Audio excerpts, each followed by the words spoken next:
welcome to Fashion Talks for Industry, a special series of Fashion Talks. I'm your host, Donna Bishop. In these episodes, I will be speaking with experts across all manner of professions who will offer their insights, tools, strategies that you can use in your business, whether you are an entrepreneur or an executive, a founder or a freelancer, whether you are just starting your career or have years of experience under your belt. Weiyi, thank you so much for being here today. I'm so excited to have this conversation about grants with you. Hi, Donna. Thank you so much for having me. I'm really looking forward to speaking with you and the Fashion Talks community all about grants. So before we get into, the nitty-gritty of it all, can you tell us a little bit about you and how you developed this expertise in grant writing? Absolutely. So I have been writing grants for both personal and professional projects for over 10 years now. My very first exposure to grants, I was actually still an undergraduate student at Western University. I was in this class where we were curating an exhibition, and I wrote a grant proposal to the Student Donation Fund and secured over $2,000. And that was really my first exposure to grants. And it was amazing because I thought all you have to do is write something and then people will give you money to do a project that you want to do. Like, that's phenomenal. How can you not love grants? And so since then, I have continued to work across the grant sector, primarily first in the arts and culture sector, which is my background, and then expanding my scope into the skills training and technology sector, and now also with the for-profit businesses with Rose Law. So just to kind of bring everyone up to the same kind of level of understanding, because I hear ooh, I wrote something, I got a grant, ta-da! What exactly is a grant? Like, if you had to give it like a nice, concise definition, what exactly are we talking about? Great. Yeah. So grants are non-dilutive, non-repayable funding. So by non-dilutive, I mean, whenever I think of dilutive funding, I think of Shark Tank. You have someone who goes on the show and they pitch their product or service, and then you have these sharks hopefully bidding for a percentage of the company in exchange for a certain amount of financing, right? So with dilutive funding, essentially you have to give away a portion of your company and your ownership and control of it in order to get funding. Grants are non-dilutive, so there's no loss of control. So if you're a business owner, that's wonderful because you get to keep all the profits and all the control to yourself. And similarly, compared to loans, which are of course repayable with an interest rate attached, grants are non-repayable. So it is essentially free money. So you can't really lose in that respect. And so free money, what's not to like about that? Is it free money without accountability, or what is sort of like the structure in terms of what the relationship is between you and the granting body, and who awards the grants? Mm-hmm.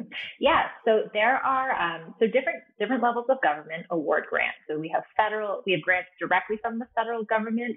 Provincial governments also award grants, as well as municipalities. And if you're a nonprofit, you can also receive grants from corporations and foundations as well. So there are different levels. So as I mentioned, there's different levels of government involved with the grant financing sphere. Generally speaking, federal grants tend to be at a higher level than municipal grants, but that's just a broad rule. There are instances where the federal government might have smaller grants available. But of course, because this is primarily taxpayer-funded money, this is government money, there are, of course, a variety of accountability measures involved. So the first part is actually the application process itself. Usually grant programs, they have very strict eligibility requirements. They're designed with a particular audience in mind. They're designed to fund a particular kind of project that the government wants to encourage and focus on.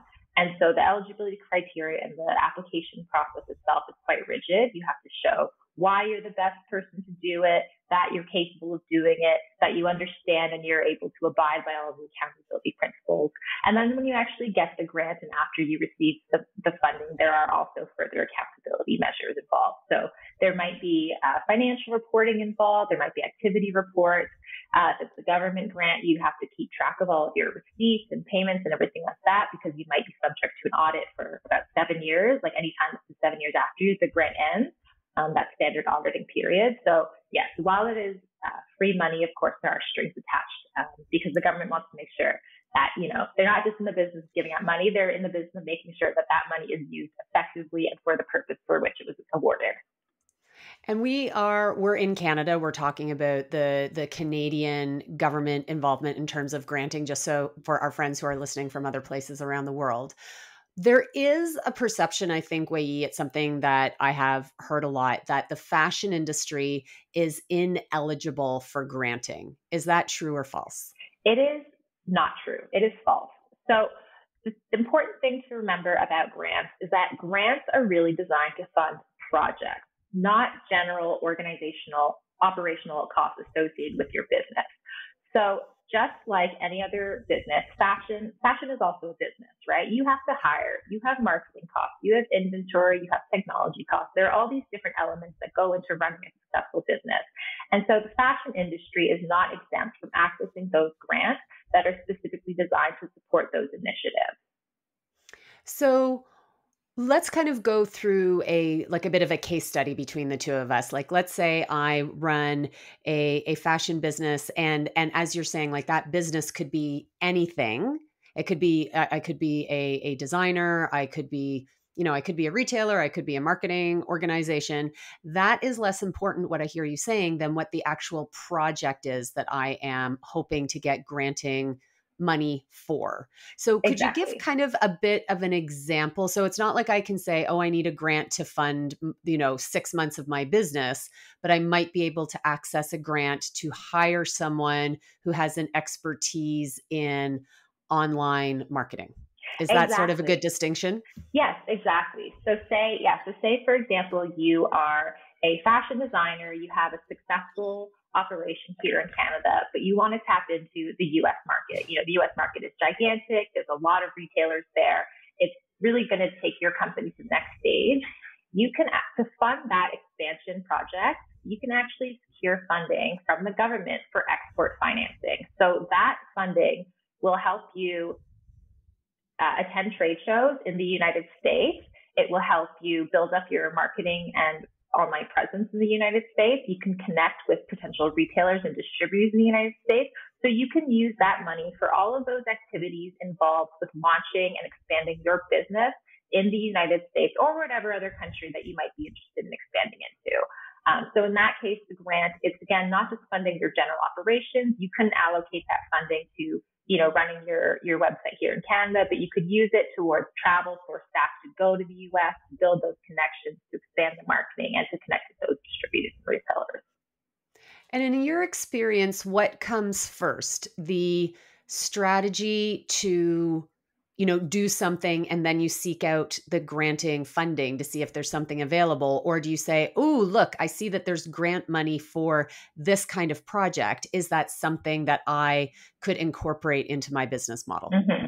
It can go both ways. Ideally, you have a business strategy first, where you have a clear multi-year kind of expansion, or where you have a clear expansion plan for your business. You know where you want to take it over the next 12 to 24 months. You have a sense of what projects you'll need to undertake to get there. However, there are instances, and it is the case too, that grant programs, they kind of come into existence without any consideration for your business strategy, right? So if that is the case, sometimes you might come across a grant program that seems perfect for you, but it's either coming earlier than you might want in your business plan, or later, or it might not be, or it might be later on in your business plan. It might be a grant for something that you have like over the next 12 to 24 months.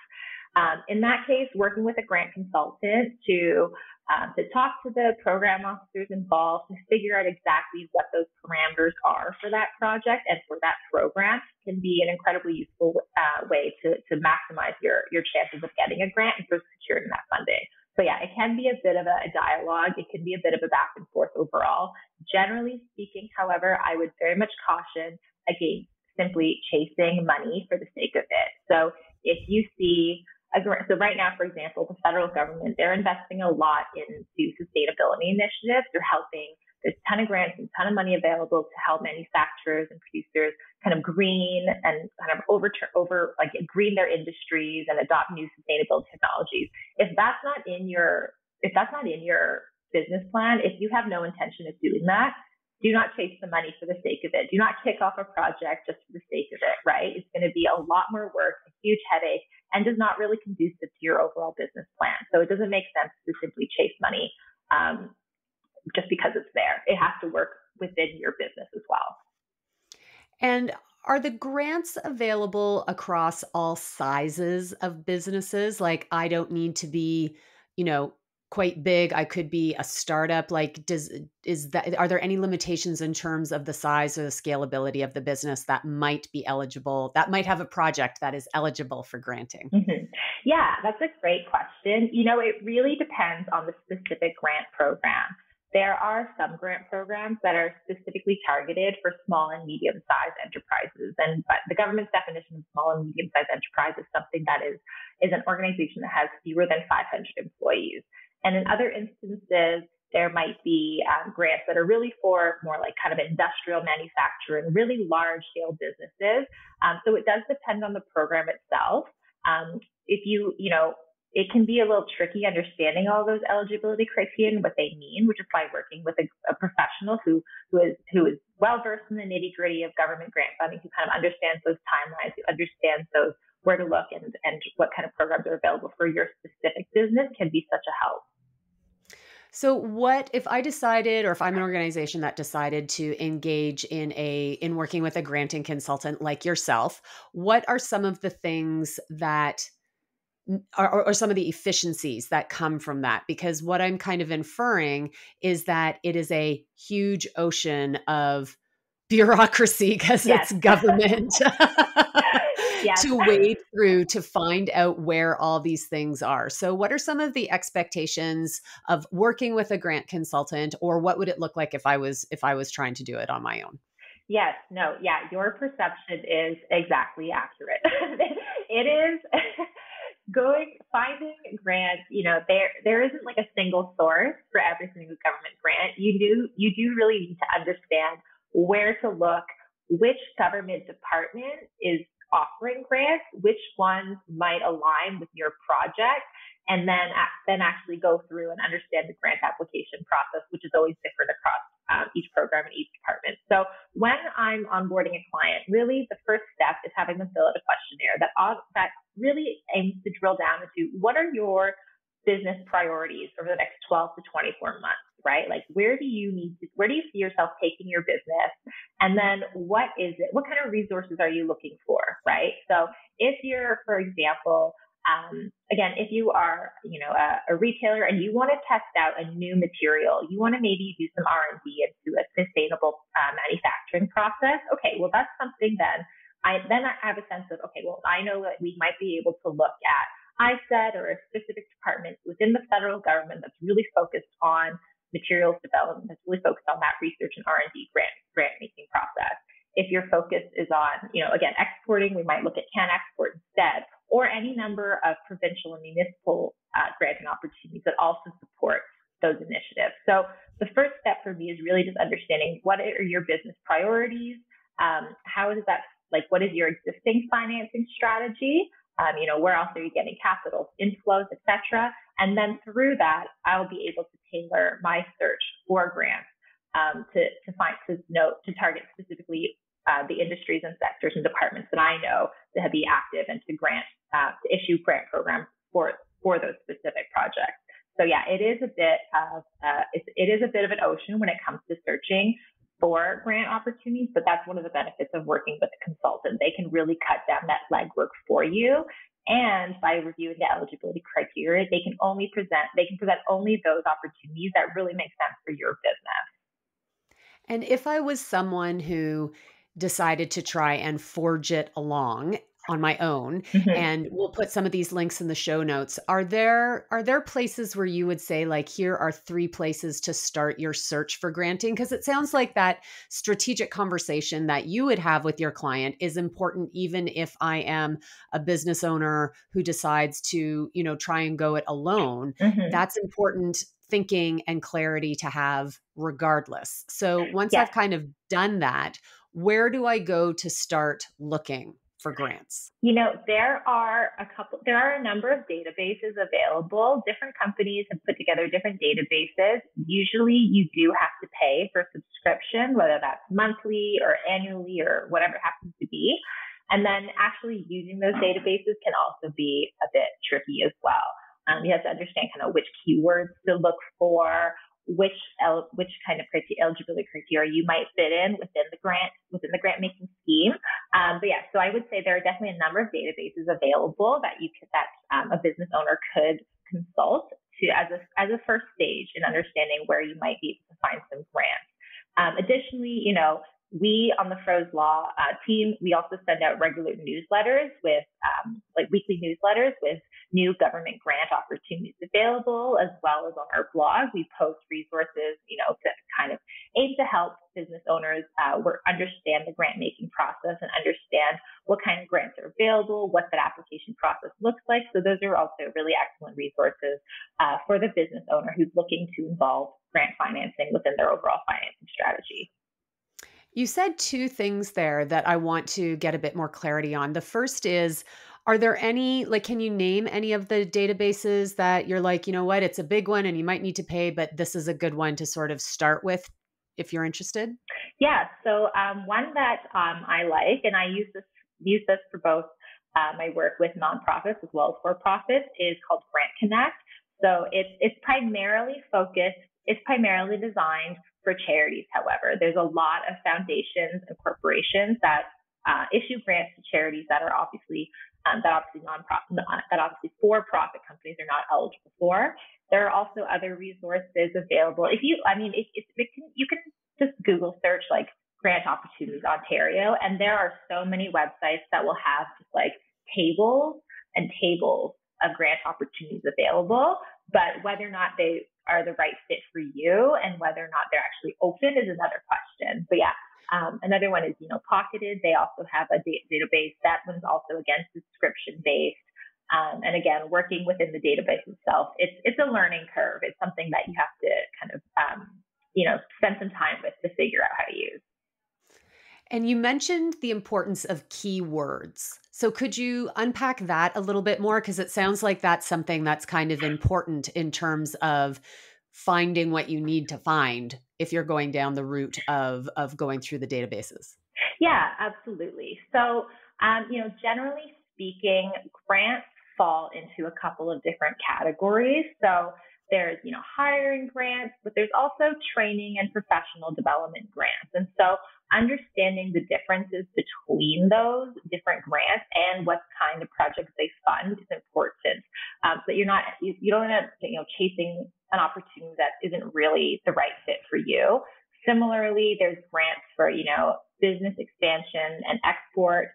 Another one is capital expenditures, right? So when we talk about capital expenditures, we're talking about, for the most part, hardware or land or equipment, things that, are durable, things that will be capitalized over the long run. But it can also refer to some extent to large scale software purchases like a CRM or something like that.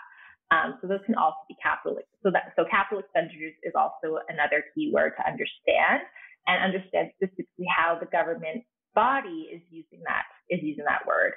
And so similarly, with prototyping R&D, these are keywords that just help you by understanding the language and lingo that government granting bodies are using. That will help you cut down on the fluff that you have to sort through when you're conducting your search. So I hear you saying it might even be something, that's not as intuitive as, I might be thinking I need it for marketing, but marketing's not a word the government use. They might use scaling or expansion. It could even be something like that where it doesn't sound intuitive, even though the end result is the same. Exactly. Yeah. So you might think, I need to do digital marketing to grow my business, but you might want to also kind of broaden the vocabulary the search terms that you're using to include business development, business expansion. And just remember that the language that, I think every organization, they tend to adopt their own lingo. That lingo doesn't necessarily translate outside of your organization, right? So it's important just to think about the language in terms that you're using and think about, and then from that, try to understand what the government equivalent of those terms might be. You mentioned someone earlier in our conversation. You mentioned the granting officer. Yeah. Who is this person, and is it someone that you can reach out to? Yeah, absolutely. So the granting officer there's usually multiple granting officers when it comes to a large grant program. Some smaller ones, there might just be one person, but the granting officer is essentially the point person who oversees the grant application and the grant program. So when it comes to the granting officer, generally speaking, there will be contact information available. Usually that contact information, it might just be an email. If you're lucky, you might get a phone number with an extension, but probably it's just a general email. But the granting officer is really there to help potential applicants understand the granting criteria and to help them guide and to help walk them through the application process. So if you have any questions upon reviewing the program guidelines, if you're like, I don't know if my project is the right fit, or maybe I can tweak it in a certain way, it never hurts to reach out to the program officer or the granting officer and just give them kind of a walkthrough of your project and what you have in mind and see what they would suggest. So that's something that I commonly do when it comes to working with grant programs on behalf of my clients. I do reach out to the grant officers. It's also valuable just to have that face-to-face or voice-to-voice connection as well, and to have someone there on the other end that you can reach out to if you encounter any issues navigating their platforms, if you have any last-minute questions, even if you want to reach out afterwards and find out why your grant wasn't accepted. Having that relationship is always a wonderful starting point. This sounds really important, so that the granting officer is there for you in advance of being awarded the grant. They're a great resource as you are embarking on the process. Yeah. What are some other tips that you might give people who are thinking about accessing granting funding? What are some other, apart from, working with a wonderful consultant such as yourself, what are some of the other tips that you think are really important for people to keep in mind as they explore this option? Yeah. Definitely the number one tip is to reach out to a grant officer. Absolutely. Again, grants, it's important to also keep in mind that, grants, because they are free money, they are highly, highly competitive. So even if your project fits exactly within the parameters of the program guidelines, if it's the exact thing that the grant program wants to fund, they might still not be able to fund you simply because they don't have enough money. And it's not really a reflection on your application or your business or your company. It's just a matter of lack of funds, right? These are highly competitive pools of funding. It's still worth applying regardless of the fund pool. And the reason why it's worth applying is because if you're thinking about it on the grantor side, on the program officer's side, the grant maker side, if you have a program that's oversubscribed, if you can point back to the government and the budget office and say, hey, look, we ran this program, we funded $4 million worth of projects, but we actually had a large pool of projects that were also eligible, also deserving of funding, but we couldn't fund just simply because we ran out of money. That was good to the program officers as well, right? They can say, this is a successful program. There's a lot of demand for this, and there's a need for this in the marketplace, and we're going to have successful outcomes. So it's still in your favor to submit an application, even if you think the odds are a bit slim, just because, in the future, that program might be expanded again in the future, and then you can reach out again to that program officer or even just repurpose the grant that you originally wrote, update the dates and everything like that, and resubmit. So that's definitely one piece of advice that I would have. Another piece of advice that I would have is when you're looking at grant financing, it's important to look at your overall financing strategy for your business. So one thing to keep in mind, especially for the for-profit sector, is that a government grant is unlikely to cover 100% of your project costs. The reason being that the government wants to ensure that you also have a vested interest in the success of this project, right? So at most, generally speaking, a government program will cover up to 50% of the cost. If you stack multiple government programs, there's still a limit, usually something like 75% of the cost. It really depends on the government program itself. But so So when you're thinking about your financing strategy, you have to consider, do I also have the funds to make up that extra 25 to 50% of the project cost, whether it's personal capital or loans or equity investments, whatever that comes from. The government wants to make sure that you are just as invested in the success of this project and that you also have skin in the game, so to speak. It sounds like from an expectation point of view, while it is free money, yay, there is quite a time commitment in the application and in the reporting afterwards and in the execution of whatever that project is. Yeah. Like it's not, while it is exciting because it is a great resource to have, it does not come without strings, as you say, but without also a lot of time and energy around the entire process. What are some other expectations that people who are looking to, utilize grant funding should keep in mind? Yeah, absolutely. So, as you mentioned, the application process itself can be quite time consuming. I try to build in at least 1 month to write the grant proposal. So if the grant is due August or September 1st, for example, I try to start no later than August 1st, just to give myself time to actually write the grant proposal, edit, set aside, take some time, edit the proposal, and then B, also prepare all the supporting documents that may be required. So there might be, you might need to provide a business plan. You might need to provide financial statements for the past 1, 2, 3 years, depending on the grant. You might also need to work with your accountant or your finance team to develop cash flow forecasts and things like that. So just building in enough time to actually apply for the grant is probably the most important thing that you can do. And then when it comes to once you actually receive the grant and once you are in the process of actually managing that project, it's important to also build in time to write those financial and activity reports that may be required. Now, the schedule will really depend on the individual program. That's something that you'll negotiate with the program officer when you actually get the contract. But it's important to make sure that you are aware of those deadlines, and also that you have processes in place to accurately and effectively measure the outcomes that you initially said you would achieve, or your progress towards those outcomes in the grant proposal. And then finally, with the conclusion of the grant, again, there is usually a final financial report, a final activity report. Have you actually made progress towards the outcomes you've achieved? Have you exceeded those outcomes? And if you've fallen short of those outcomes, can you explain why you've fallen short?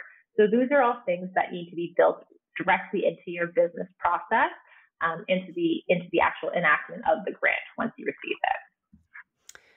Weiyi, I know you've written some blog posts about grant writing, and we'll link those in the show notes so people can explore more of the insights and expertise that you've shared. Can you give an example? Because now that we've daunted everyone into the idea of applying for a grant, can you maybe share a story of where you've seen someone receive grant money and how it has just really opened doors or really lifted opportunities from them? It is something that can really transform a business's trajectory, is it not? It absolutely can. So unfortunately, I'm not at privilege to speak on behalf of my clients. I do work with a law firm. Oh, I meant just anecdotally. Anecdotally, sure. So, I can speak on behalf of a previous grant that I wrote.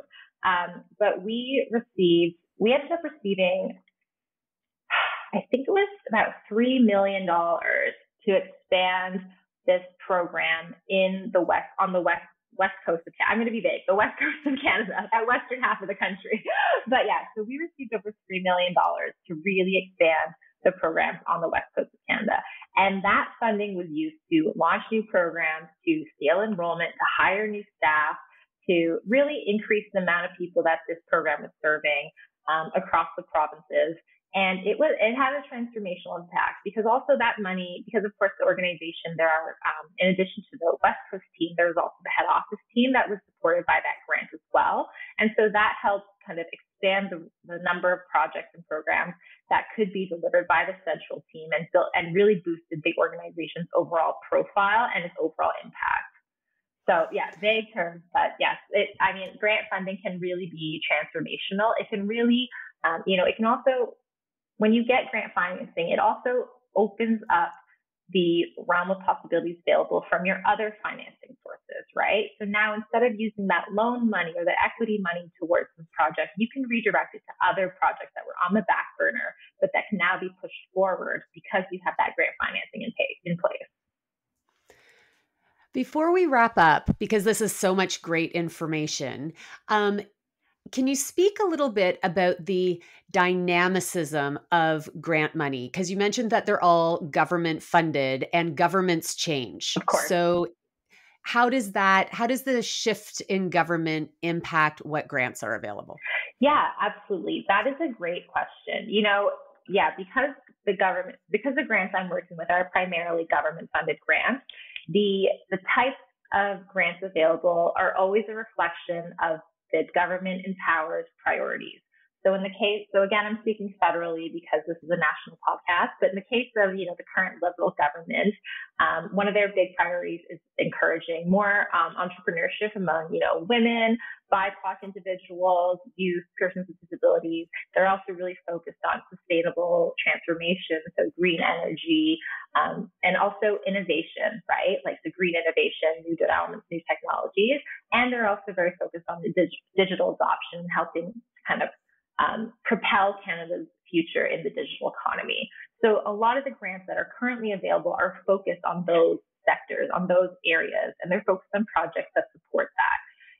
Should the government change, priorities change in the future, we can expect to see a corresponding shift in the kinds of grants available and in the kinds of priorities that those grant programs fund. So in some cases, actually, it might be the case that the program continues to operate under the same name, but the priorities and the articulation, what kind of projects and companies are looking to fund might shift within that program itself. So certainly, working with a government consultant can help you. If you're not already very politically aware, if you don't follow a lot of that, working with a government consultant can certainly help you with that and navigate those kind of political nuances. But it can also help you by helping to identify, where there might be future opportunities depending on the kind of current trends and trajectories within the political sphere. Well, and that makes me think that, it's not something that is an immediate light bulb and an immediate financing. Like if granting is something that you are open to, it is something that you kind of keep as a constant research awareness, what's going on, because you might not, the thing you need funding for might not have a priority in the immediate sense, but be it federal, provincial, or municipality wise, things do ebb and flow. Yeah. So having that on your radar will just allow you to react with more preparedness and more quickly when an opportunity becomes clear. Yeah, exactly. And, it can be, on top of running a business, it can be kind of challenging to follow where those kind of shifting government priorities and urgencies lie. So that's one of the benefits of working with consultants is that first of all, they will understand your business and your priorities, and then they can identify proactively where there might be future government grant priorities or opportunities coming up and alert you to that. So you have enough time to actually build that into your financing strategy and prepare a really solid and compelling grant proposal. Weiyi, thank you so much for this conversation. I know it's been a lot for people to take in. If someone is interested in reaching out to you, or even just, I know the Froze Law website has so much great information on it. Mm-hmm. What's the best way for people to get in touch and to learn more? Yeah, absolutely. So definitely you can check out our Froze Law blog. That's FROESE law.com. And then there's a blog link at the top where I will be, I have been writing and will continue to write regular blog posts just about the generalities of the government grant process. I just posted something about the new federal budget 2023 and how that's kind of directed funding and indicating the government's giving priorities. There will be another one coming about, coming out soon about diversifying your financing strategy with government grants. So you can get a kind of like recap of this, but in a text form if that's your preference. You can also reach out to me directly. It's Weiyi at Pros Law, WEIYI at proslaw.com. And you can sign up for our newsletter on the website and get, if you're still kind of unsure, but you want to see what kind of things are out there, sign up for the newsletter, follow along, see what grant opportunities are coming out on a regular basis, and then reach out if you think that you might have a project or if you want to find out more. Weiyi, thank you so much. I know this is a very daunting, enormous, kind of area of opportunity that is exciting, but not without its maze to navigate through. So I really appreciate you being here to help people start that process. Oh, thank you so much for having me, Donna. And again, that's something that I love doing it. I love helping people. I think grants are an underutilized element for a lot of for-profit businesses. So, I'm here to help people navigate the government grant financing process and get them the money that they deserve, that they need. Let's get them the money. Yes. Thank you so much, Donna. Thank you so much for being here today. Fashion Talks is written, produced, and hosted by me, Donna Bishop, and there is a link below in the show notes if you'd like to get in touch. Thank you to CAFA, the Canadian Arts and Fashion Awards, Jason Perrier, technical producer, and to Nick Crane for the amazing artwork. Hope you'll join me here again soon.